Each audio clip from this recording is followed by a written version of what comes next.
हम पढ़ रहे थे fundamental unit of life. Fundamental शब्द से आप क्या समझते हैं? फंडामेंटल यानी कि सबसे बेसिक, सबसे मूलभूत, यानी सबसे निचले स्तर पर क्या है, सबसे निचले जीवन के सबसे निचले स्तर पर, यानी कि जीवन कहाँ से उत्पन्न हुआ है, वह क्या है? वह सेल है। उसको हिंदी में बोलते हैं कोशिका। तो cell is the structural and functional basic unit of life. जो जीवन है, जो प्राण है, जो ह्यूमन बॉडी है, या जो जीव जंतुओं की बॉडी है, या जो पेड़ पौधे हैं, इन्हीं सब में तो जीवन है वातावरण में। इन सब की सबसे बेसिक, सबसे निचले स्तर की संरचना क्या है? निचले स्तर से मतलब इससे ज्यादा नीचे फाउंडेशन में और कुछ भी नहीं है। हम घर बनाते हैं तो हम नींव बनाते हैं। सबसे पहले नींव के नीचे तो कुछ नहीं रखते ना, नींव बनाते हैं और उसमें क्या लगाते हैं? ईंटें लगाते हैं। तो हमारा जो घर तैयार होता है उन ईंटों के अरेंजमेंट से तैयार होता है। वे ईंटें क्या करती हैं? मजबूती प्रदान करती हैं। तो सेल क्या है? उन ईंटों के समान है। हमारे शरीर का निर्माण सेल्स से ही हुआ है। तो cell is the structural. Structural का मतलब क्या हुआ? रचनात्मक। हमारी जो रचना हुई है उसके पीछे कौन है? सेल है। सेलों का अरेंजमेंट है। इस रचना के पीछे क्या है? सेलों का अरेंजमेंट है। फिर एंड फंक्शनल। फंक्शनल का मतलब क्या हुआ? कार्यात्मक इकाई। तो सेल कोशिका क्या है? कार्यात्मक इकाई भी है। हम जो कार्य कर पा रहे हैं, हम जो ऊर्जा का उपयोग कर पा रहे हैं, हमारे अंदर जो एनर्जी है, जैसे मैं आपको पढ़ा रही हूँ, या मैं सोच रही हूँ, या मैं लिख रही हूँ, या आप जो भी गतिविधि कर रहे हैं, उस सबके पीछे क्या है? सेल है। तो हमारे शरीर का निर्माण या वातावरण में उपस्थित सभी जीव जंतुओं का, जिनके अंदर प्राण है या जो लिविंग बीइंग्स हैं, उनकी बॉडी का निर्माण किस चीज से हुआ है? सेल से हुआ है। सेल को हम और क्या बोल सकते हैं? Basic building block of human body.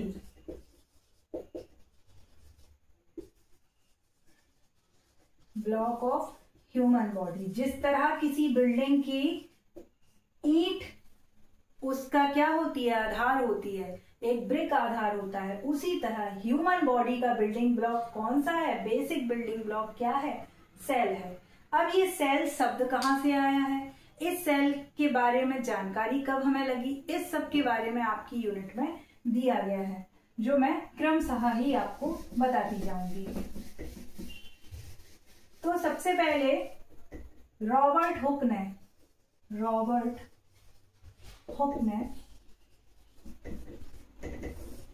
कौन से सन में? 1665।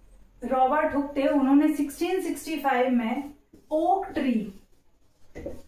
ट्री के जो बार्क है, बार्क मतलब क्या होता है? उसकी जो छाल होती है, उसमें से एक कॉर्क लिया, उसका एक हिस्सा क्या किया? कट किया, और उसको खुद के ही बनाए हुए माइक्रोस्कोप के नीचे सामने रखा। तो उन्होंने क्या पाया कि वहां पे ना कुछ स्ट्रक्चर्स हैं जो कैसे दिख रहे हैं? सेगमेंट्स में दिख रहे हैं। ये स्ट्रक्चर्स कैसे दिख रहे हैं? सेगमेंट्स में। सेगमेंट्स यानी कुछ खंड नुमा, मतलब कोई खंड से बने हुए हैं, ब्लॉक्स से बने हुए हैं। तो इन ब्लॉक्स को वो ये तो समझ गए कि भाई ये क्या है? ये कॉर्क है। कॉर्क को उन्होंने एग्जामिन किया, कहाँ? माइक्रोस्कोप के नीचे रख के, और वहां पे उसका स्ट्रक्चर कैसा दिखा? कुछ ब्लॉक सा दिखा, कुछ सेगमेंट सा दिखा। सेगमेंट्स थे, या ब्लॉक बोल सकते हैं, स्मॉल ब्लॉक बोल सकते हैं ये, या खंड बोल सकते हैं। तो इसको इन्होंने नाम क्या दे दिया? सेल नाम दे दिया। और ये सेल नाम क्यों दे दिया इन्होंने? क्योंकि ये एक लैटिन भाषा का शब्द है, जिसका मतलब होता है क्या? लैटिन भाषा में इसका मतलब होता है अपार्टमेंट। तो ये उनको कैसा लगा? अपार्टमेंट जैसा। तो एक फैक्चुअल डाटा आपको याद रखना है कि 1665 में रॉबर्ट हुक ने क्या किया था? सेल की खोज की थी। Who discovered this cell? So answer is Robert Hooke discovered in 1665. So आपकी बुक में एक एक्टिविटी दी गई है। उस एक्टिविटी में जो प्याज होती है, जो अनियन बल्ब होता है, उसके अंदर की जो पतली पील होती है, जो पतला सा छिलका होता है, पहले तो ऊपर वाला छिलका होता है, उसको अलग कीजिए। फिर उसको कट करने के बाद आप एकदम वाइट कलर का ट्रांसपेरेंट सा पतला सा छिलका होता है, उस पील को लेना है और कहाँ रखना है, अंडर दी माइक्रोस्कोप। ये सब आप स्कूल में कर सकते हैं। तो जब ये वाला एक्सपेरिमेंट किया जाता है, इसमें क्या दिखता है कि जो अनियन बल्ब है उसका जो पील है वहां पर भी कैसा स्ट्रक्चर है, वहां पर भी जो स्ट्रक्चर है वो किस तरीके का है, वही ब्लॉक्स नुमा, वही कुछ इस तरीके का स्ट्रक्चर है। और ये क्या कैसा स्ट्रक्चर हुआ, जिसमें क्या बने हुए हैं, अपार्टमेंट्स बने हुए हैं। और ये अपार्टमेंट के बीच में कुछ एक इस तरीके का भी दिखाई देता है। तो ये अपार्टमेंटल जो स्ट्रक्चर है उसको क्या बोलते हैं, ये सेल है। किसकी सेल है, प्याज की सेल है, उस अनियन की सेल है। और ये क्या है, ये न्यूक्लियस है। तो यहां से ये तो समझ में आ गया कि सेल क्या है। जितने भी जीवित जीव जंतु हैं, चाहे ह्यूमन हुआ, चाहे ट्रीज हुए, चाहे जिनमें जीवन है, जो लिविंग बीइंग्स हैं, उनके अंदर की जो स्ट्रक्चरल और बेसिक यूनिट ऑफ लाइफ है वो क्या है, सेल है। और सब में क्या पाया जाता है, इसी तरीके का स्ट्रक्चर पाया जाता है। अब ये जो सेल है, जब छोटे से प्याज के छिलके को देखा या बड़े प्याज के छिलके को देखा, ये सेल का स्ट्रक्चर कैसा है, एक जैसा था, समान ही था, बिल्कुल एक जैसा था, इक्वल, सिमिलर था। तो क्या निकल के सामने आता है कंक्लूजन कि सेल कैसी होती है, सेल साइज पे डिपेंड नहीं करती कि जिस लिविंग बीइंग का हम परीक्षण कर रहे हैं, एग्जामिन कर रहे हैं, उसकी साइज अगर बड़ी हुई या उसके साइज पर डिपेंड करेगी सेल, तो बिल्कुल नहीं। सेल का एक अपना खुद का स्ट्रक्चर है। अलग अलग बॉडीज के लिए सेल अलग अलग तरह की होती है। और एक बॉडी में भी कई तरह की सेल हो सकती हैं। जैसे कि हमारी जो बॉडी है उसमें अलग अलग तरह की सेल्स पाई जाती हैं। जो न्यूरॉन के बारे में कुछ बातें निकल के आई, ये तो समझ में आ गया कि चाहे प्याज हो या चाहे ट्री हो या कोई भी हो, सबके अंदर क्या है, सेल है। लेकिन ये सेल आई, ये वर्ड कहाँ से आया, तो सबसे पहले रॉबर्ट हुक ने, आपसे पहले भी मैंने बता ही दिया है कि जो रॉबर्ट हुक थे उन्होंने 1665 में क्या किया, सेल को नाम दिया, सेल को देखा। किसमें देखा, डेड कॉर्क में। वो कैसा था, जीवित में। के बाद 1665 में रॉबर्ट हुक देख चुके हैं। अब 1674 में ल्यूवेनहॉक जो साइंटिस्ट थे या बायोलॉजिस्ट थे, उन्होंने क्या किया, इसको किसमें देखा, पॉन्ड वाटर में देखा। अब पॉन्ड वाटर से मतलब क्या निकला कि ये कैसे जीवित, उसमें देखा, किसी भी जीवित पदार्थ में ने सेल को देखा। ये क्या है, सेल की जर्नी है या सेल से रिलेटेड क्या है, फैक्ट्स हैं।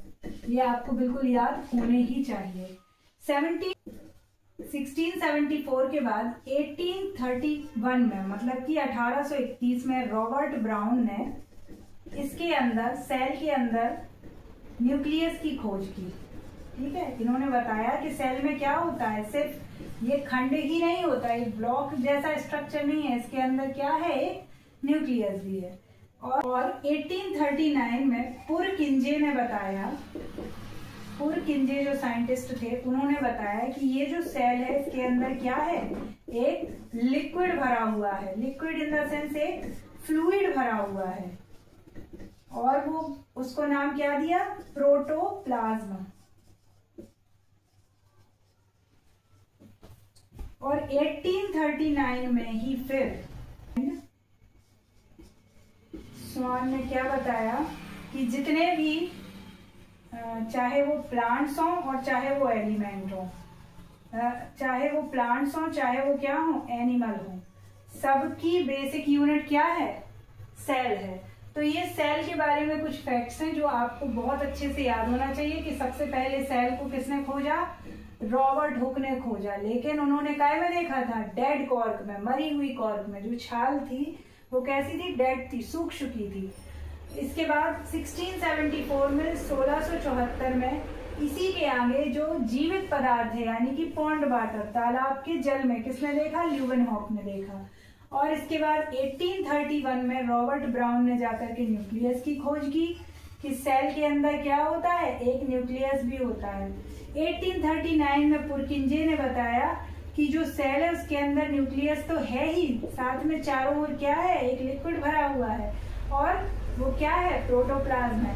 और 1839 में ही स्वीडन एंड स्वान जो है इस कंक्लूजन पे पहुंचे कि चाहे प्लांट्स हो और चाहे एनिमल्स, सबकी बेसिक बिल्डिंग ब्लॉक क्या है, सेल ही है। अच्छा, ये इस तरीके से खोजें हुई, इसका मतलब पता है क्या है कि पहले जो हमारे पास यंत्र थे, इंस्ट्रूमेंट्स थे, जैसे कि माइक्रोस्कोप, वो काफी बेसिक क्षमता का रहा होगा। फिर धीरे धीरे जैसे जैसे टेक्नोलॉजी बढ़ी, सेल के अंदर देखने की हमारी क्षमता भी बढ़ गई और हमने उसके लिक्विड को भी खोज लिया। फिर उसके बाद एक थ्योरी भी दे दी और आज भी हम इतने विकसित हो चुके हैं कि नई नई खोजें करते जा रहे हैं।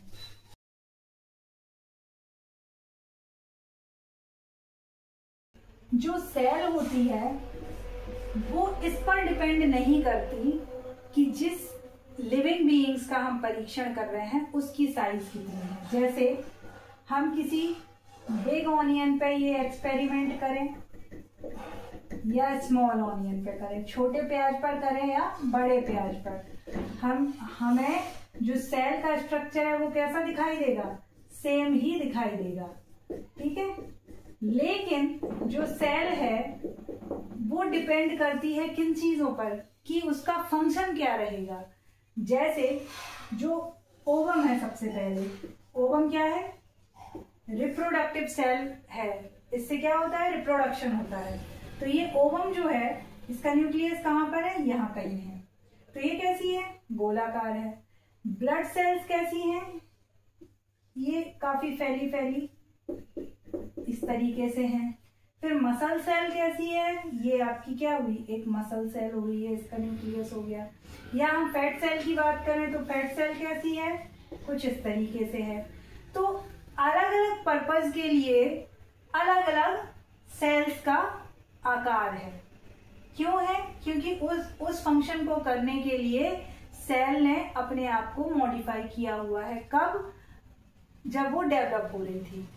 अच्छा, सेल कैसे होती है, जो सेल्स हैं वो डिवाइड होती हैं, ठीक है। जो ह्यूमन बॉडी या किसी एनिमल का जब निर्माण होता है, जब लिविंग बीइंग्स का निर्माण होता है, तो सेल्स क्या करती हैं, सेल्स खुद को क्या करती हैं, डिवाइड करती हैं। मल्टीपल टाइम्स में क्या करती रहती हैं, डिवाइड करती हैं खुद को। और इस डिवीजन से, अपने आप को बांटने से क्या होता है, ग्रुप ऑफ सेल्स बनते हैं। भैया एक सेल से ज्यादा सेल बन गई, अब ग्रुप ऑफ सेल्स बन जाते हैं। और जब बहुत सारी सेल्स मिल जाती हैं तो वो क्या बना देती हैं, ऑर्गेन बना देती हैं। ऑर्गेन मतलब क्या होता है, अंग। तो बहुत सारी सेल्स ने मिलकर के क्या बना दिया, अंग बना दिया। जैसे स्टमक, हमारा पेट, उसमें डाइजेशन होता है। जैसे हमारे हाथ, हम इनसे वर्क कर पाते हैं। जैसे हमारा हार्ट, ये सब क्या है, हमारी मसल्स, ये सब क्या है, ये अंग बन रहे हैं। किस चीज से, ग्रुप ऑफ सेल से। हमारा हार्ट हुआ या हमारा स्टमक हुआ, हमारी किडनी हुई, हमारा लीवर हुआ, ये सब क्या है, ऑर्गन्स है। और इनका निर्माण कैसे हुआ है, ग्रुप ऑफ सेल से। अब सबसे पहले तो एक ही सेल थी, उस सेल में क्या हुआ, डिवीजन होता गया। डिवीजन होने के बाद ये बहुत सारी सेल हो गई, तो इनके एक अलग अलग फंक्शंस हो गए। अलग अलग फंक्शंस के आधार पे हमने इनको क्या दे दिया, नाम दे दिया। तो वो क्या बन गए, ऑर्गन बन गए।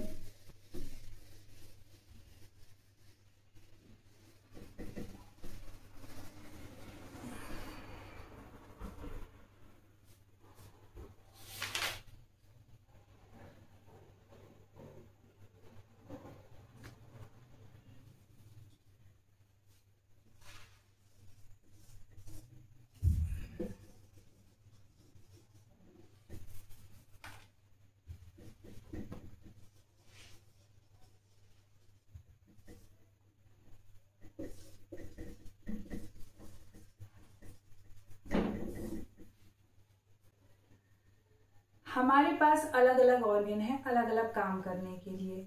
हम रेस्पिरेशन करते हैं लंग्स से, हम डाइजेशन करते हैं स्टमक में, हमारे पास हार्ट है जो ब्लड पंप करता है और कंटिन्यूअसली रन करता है। इसके बाद हमारे पास किडनी है, लीवर है, ये सारे ऑर्गन्स, ब्रेन है, ये सब किसके लिए है? अलग अलग फंक्शन करने के लिए। तो इनके अंदर जो सेल्स हैं वो कैसी बनी हुई हैं? अलग अलग फंक्शंस के हिसाब से बनी हुई हैं। तो हम कैसे हुए? मल्टी सेल्यूलर हुए। ह्यूमन बॉडी कैसी हुई? मल्टी सेल्यूलर हुई। हमारे अंदर अलग अलग टाइप की बहुत सारी सेल्स हैं। प्लांट्स कैसे हैं? मल्टी सेल्यूलर हैं। एनिमल कैसे हैं? मल्टी सेल्यूलर हैं। लेकिन कुछ ऐसे भी जीव हैं, कुछ ऐसी भी लिविंग बीइंग्स हैं जो कैसे हैं? यूनिसेल्युलर हैं, जो एक ही सेल पे जीवित रह सकते हैं। ऐसे कौन है? एक तो अमीबा है, पैरामीशियम है, ये सब कैसे हैं आपके? जो यूनिसेल्युलर हैं।